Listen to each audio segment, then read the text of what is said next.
Oke, izin Pak, sebelumnya kami dari kelompok 2 kelompok tugas batubara, saya sendiri Martin Tasoid, dan saya Gopsar Munang Setangkap, dan saya Gibra Yuda, saya Muhammad Ridwan, saya Gilang Pasien Terli, saya Eksalagana Bangun, saya Ilham Maulana. Kami akan mempresentasikan tugas mengenai batubara. Apakah batu bara itu? Setelah 68 tahun 1913 sampai 1981 dengan berkembangnya ilmu perbatubaraan, Elliot atau 1981 menjawab bahwa batu bara adalah batuan atau mineral yang secara kimia dan fisika adalah heterogen yang mengandung unsur-unsur karbon atau C, hidrogen atau H, dan oksigen atau O sebagai unsur utama dan balerang atau S serta nitrogen atau N sebagai unsur tambahan. Zat lain yaitu senyawa anorganik pembentuk abu atau as tersebar sebagai partikel zat mineral terpisah-pisah di seluruh senyawa batu bara. Beberapa jenis batu bara apabila dipanaskan menjadi meleleh dan plastis serta meninggalkan residu yang disebut kokas. Batu bara dapat dibakar untuk membangkitkan uap atau dikarbonisasikan untuk membuat bahan bakar cair, dihidrogenisasikan untuk membuat metan.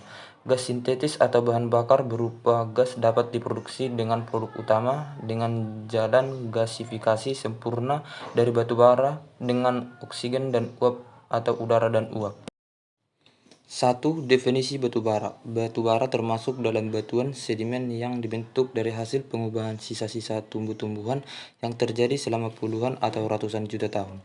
Sesuai dengan bahan asalnya, batu bara terdiri dari elemen-elemen arang atau karbon, oksigen, balerang, hidrogen, dan beberapa mineral logam dalam bentuk dan jumlah bayangan atau traces. Dengan demikian, kualitas batu bara tergantung dari jenis bahan asalnya dan peningkatan mutu oleh faktor geologi, termasuk gradien geotermal dan sebagainya. Apakah itu batu bara? Pernyataan itu dilontarkan dalam suatu seminar di Edinburgh, Skotlandia pada tahun 1913. Bateman 1950 mendefinisikan batu bara adalah merupakan mineral bahan bakar atau full mineral yang berasal dari tumbuh-tumbuhan yang hidup dan kemudian mati atau in situ, dibuktikan dengan terdapatnya akar dan batang pada lempung yang biasanya berada di atas atau roof dan bawah atau floor lapisan batu bara. Definisi batu bara. Definisi yang lengkap ini mencakup beberapa aspek dari batu bara, yaitu 1. Batu bara termasuk batuan sedimen. 2. Batu bara adalah senyawa heterogen. 3. Batu bara terdiri dari unsur-unsur utama karbon, hidrogen, dan oksigen, serta unsur-unsur tambahan balerang dan nitrogen. 4. Batu bara mengandung zat mineral atau senyawa anorganik. 5. Batu bara tertentu dapat juga menjadi kokas metalurgi. 6. Batu bara cocok untuk dimanfaatkan bahan bakar atau peltu. 7. Batu bara dapat juga menjadi bentuk menjadi cat cair dan gas. Komponen-komponen dalam batu bara. Secara kimia, batu bara tersusun atas 3 komponen utama, yaitu 1. Air yang terikat secara fisika dan dapat dihilangkan pada suhu sampai 105 derajat Celcius disebut moisture. 2. Senyawa batu bara atau coal substance atau coal matter. 3. Zat mineral atau mineral matter. Tampilan hasil analisis. Adanya tampilan air dried basis menunjukkan bahwa uji analisis dilakukan dengan menggunakan sampel uji yang telah dikeringkan pada udara terbuka, yaitu sampel ditebar tipis pada suhu ruangan sehingga terjadi kesetimbangan dengan lingkungan ruang laboratorium sebelum akhirnya diuji dan dianalisis. Tampilan dry basis menunjukkan bahwa hasil uji dan analisis dengan menggunakan sampel uji yang telah dikeringkan di udara terbuka seperti di atas, lalu dikonversikan perhitungannya untuk memenuhi kondisi kering. Tampilan hasil analisis. Dry and ash-free basis merupakan suatu kondisi asumsi di mana batu bara sama sekali tidak mengandung air maupun abu.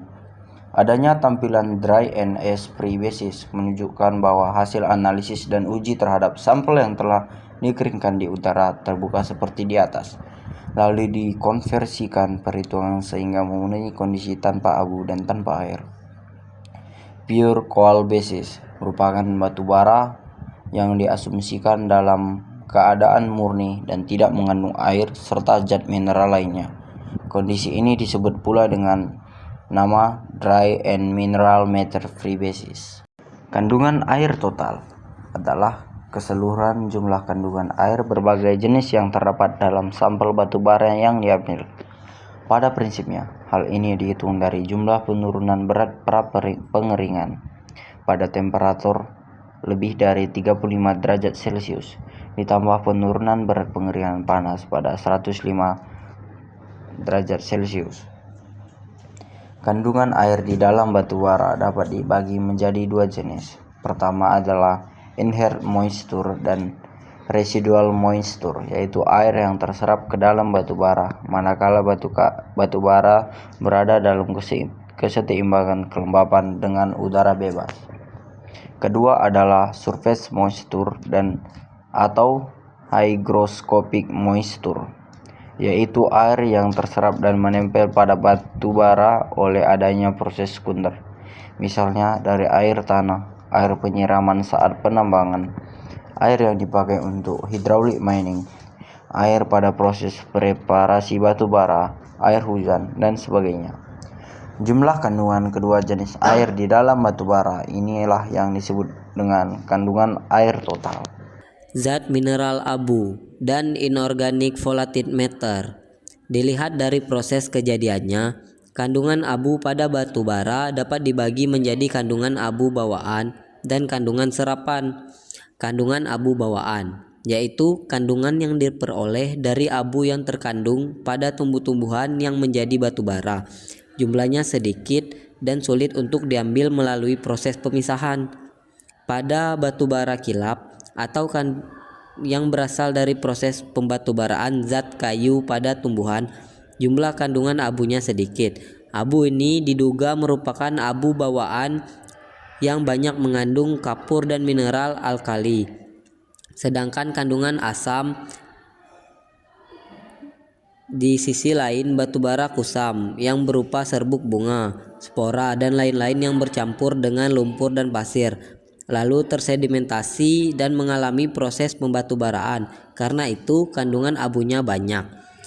Dan kandungan abu serapan, yaitu merupakan kandungan abu yang terjadi akibat adanya intrusi lumpur dan pasir saat tumbuhan tersedimentasi, atau bisa pula terjadi setelah proses pembatubaraan berlangsung, di mana akibat adanya retakan dan sebagainya menyebabkan lumpur dan pasir ikut tercampur masuk atau intrusi.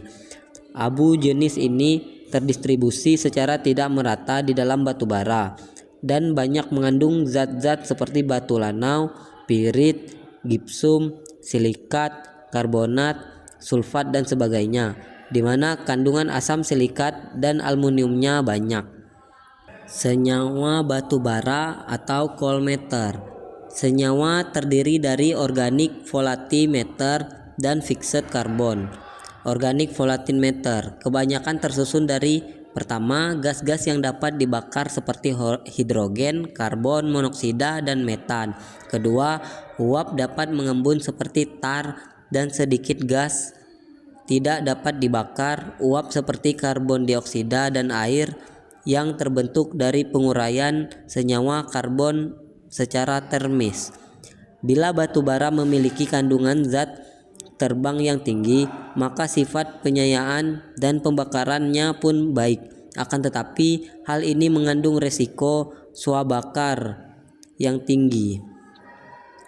Dan fixed carbon merupakan bagian dari residu yang tersisa setelah moisture dan volatile matter dihilangkan. Fixed carbon dapat dibakar, terdiri dari karbon, hidrogen, oksiden, sulfur, dan nitrogen. Kandungan karbon tetap didapatkan dari analisis tak langsung dan dihitung dari persamaan berikut. Dari sisa pembakaran, setelah hasilnya dikurangi dengan kandungan abu, maka hasilnya yang berupa nilai karbon tetap. Rasio bahan bakar atau fuel ratio. Kandungan zat terbang dan karbon tetap dalam analisis proximat menunjukkan kandungan efektif batu bara sebagai bahan bakar. Fuel ratio yang ditunjukkan oleh persamaan berikut ini nilainya akan secara signifikan dibanding dengan singkat pembatubaraan yang dialami. Karena itu, fuel ratio merupakan salah satu parameter di dalam penentuan klasifikasi ataupun yang menunjukkan karakteristik khusus batu bara. Saya akan menjelaskan sifat-sifat dari batu bara. Beberapa sifat batu bara, bahan bakar yang penting antara lain. Pertama, nilai panas atau kalori. Spesifik energi. Dua, susu leleh abu atau exfusion temperatur es composition. Yang ketiga ada kekerasan batu bara. Yang keempat ada sifat batu bara kokas. Nilai panas. Nilai panas atau kalori merupakan panas yang dilepaskan saat unit kuantitas batu bara terbakar sempurna. Nilai kalori ini dibagi menjadi dua, yaitu yang pertama gross calorific value. Yang kedua ada net calorific value. Gross calorific value ini yang pertama, yang dimaksud dengan gross calorific value ini adalah nilai kalori total, dan nilai ini adalah nilai yang diperoleh dari hasil analisis. Kedua, di dalam nilai tersebut terkandung pula nilai kalori laten atau panas tersembunyi dari uap air yang terbentuk akibat pembakaran, kandungan air dan hidrogen dalam batu bara. Akan tetapi, pada pembakaran sebenarnya dengan menggunakan boiler dan sebagainya, uap air ini dilepaskan begitu saja lewat cerobong asap tanpa proses kondensasi, sehingga pada hakikatnya kalori laten tersebut tidak dapat dimanfaatkan. Yang kedua, net calorific value. Yang dimaksud dengan net calorific value adalah nilai kalori murni, yaitu setelah dikurangi dengan nilai kalori latennya. Nilai ini tidak tergantung kepada hasil pengukuran dan hanya ditentukan berdasarkan persamaan berikut. N sama dengan Hg dikurang 600 dalam kurung 9H tambah W. Di sini H adalah kandungan hidrogen pada kondisi equilibrium moisture dan W adalah kandungan air. Batu bara boiler yang biasa dipakai saat ini banyak memiliki nilai Hg antara 6.000 sampai 7.000 kcal per kilogram. Di sini saya akan menjelaskan suhu leleh abu atau as. Saat batu bara dibakar, maka abu dan kandungan inorganik lain akan meleleh. Lelehan ini lalu akan menempel dan mengeras di permukaan penghantar panas pada tungku yang membentuk klinker. Adanya klinker ini akan menyebabkan berbagai masalah seperti penurunan daya hantar panas maupun daya ventilasi.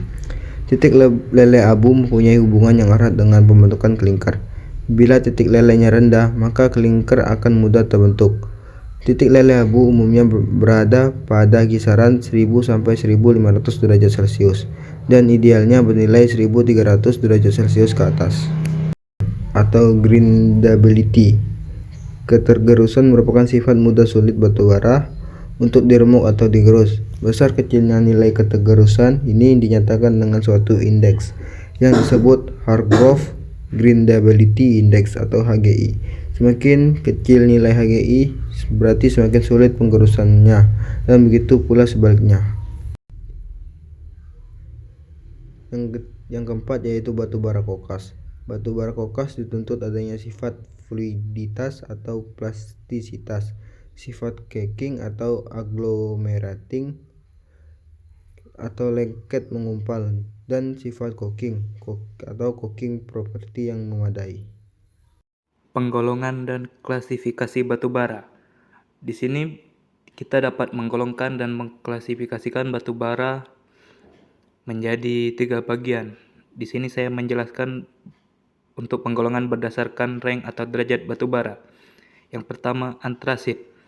Batu bara ini mengandung karbon tertinggi, yaitu sekitar 86 sampai 98%, dan kadar air rendah. Antrasit ini sering digunakan untuk pembakaran yang efisien. Yang kedua, bituminus. Batu bara ini mengandung karbon yang sedang hingga tinggi, yaitu 45% sampai 86%. Batu bara ini sering digunakan untuk pembangkit listrik serta untuk industri. Yang ketiga, subbituminus, yakni mengandung karbon sekitar 35 sampai 45%. Kadar airnya lebih tinggi daripada bituminus dan nilai kalorinya lebih rendah, tetapi lebih mudah terbakar. Yang terakhir yakni lignit, yaitu brown coal, Itu batu bara ini mengandung kadar karbon terendah yaitu sekitar 25-35% dan kadar air yang tinggi. Seringkali disebut batu bara muda, nilai kalori rendah tetapi sumber energi yang mudah didapat. Berdasarkan nilai kalor, batu bara rendah kalori memiliki nilai kalori di bawah 5.000 kilokalori per kilogram. 2. Batu bara menengah memiliki nilai kalori antara 5.000 sampai 6.100 kilokalori per kilogram. Batu bara tinggi kalori memiliki nilai kalori di atas 6.100 kilokalori per kilogram. 3. Berdasarkan kadar air. 1. Batu bara dengan kadar air tinggi, biasanya lignit, kadar air di atas 30%.